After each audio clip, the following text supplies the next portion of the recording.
Qo'maq saboqdoshlar, bugungi hikoyamiz avon bilan yashashni o'zingga odat qil. Zamani avvalda bir podshoh o'tgan ekan. U kuniga 72 vaqt 72 xil tamoq yeydi ekan. Maxsus tamoq to'shiydigan mulozim bor ekan. Mulozim har qitim tamoq ilib kirganda podshoh ko'ranglab, "Men yegan, sen yeganga o'xshash, yolonga mang" deydi ekanda, ikki qo'llab deganga etildi ekan. Mulozim gez bog'lab ketgan lavlarini sho'rab, tomqoqlarini tomshitib qasrdan ayrildi ekan. Bir kuni podshoh shikarga chiqibdi. Tamoq to'shiydigan mulozimni birga mangibdi. Podshoh otliq, mulozim piyoda ekan. U ot bilan tang mangolmay, putlari og'rib, bo'lolmay podshohga talmirib qarabdi. "Hey jakar, nimaga qaraysan?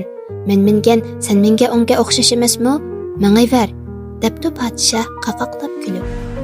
Mulozim harg'in oyoqlarini aran yo'tkab, o'pkidek isilib, yig'lamsirab mangayveribdi. Uzun mangandan keyin podshoh kiyiklik taqqa berib yetibdi. Atlarini tog' bag'rida mulozimga tutqizib qo'yib, vazir kinizaklarni ilib taqqa chiqmoqchi bo'pti. Mulozimning billa chiqib kiyik ovlig'isi keptida taslinib debdi. "Ey podshohi olam, faqarning hazratlari bilan shikarga chiqib tunji ish. Menmi ko'nglimni ichib tushay, boshqalar siqqan taqqa menmi sig'arman, quyruqlarga silvoslar, rahim qilib ilvoslar bo'ptikan." Podshoh ko'zining paxtasini chiqarib, "Voy ahmoq, menga bas silvatganligingni qara. Men o'g'ilgan, sen o'g'ilganga o'xshashqu" debla ketib qopdi.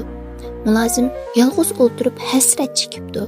"Xap, menga mo'ratkilar" debdi. Podshoh tog'dan tushibdi va tog'ni aylanib sayli qilg'ach o'rtaga qaytmoqchi bo'pti. Yo'lda suvi mo'l bir daryo uchrabdi. Podshoh "Bunchalik daryo nimadi?" debdi-da, oldi orqasiga boqmay ot sapdi. Vazirlar agishibdi. Mulozim qirg'oqda qopdi.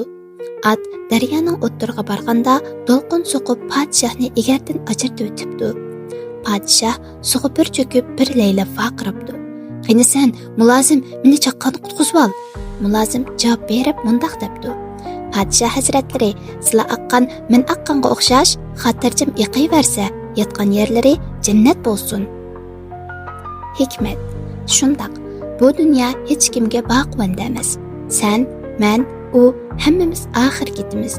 Baqiy dunyodagi ozgina imtiyozimiz bizni ko'ranglatadigan bo'lsa, faniy dunyoning elchilari bizni har doim yo'qlashga tayyor. Shuning uchun qo'ldan keladiganligi imkoniyat bo'lgan avon bilan yashashni o'zingga odat qil. Shundala sen mangulik hayotga erishgan bo'lsan.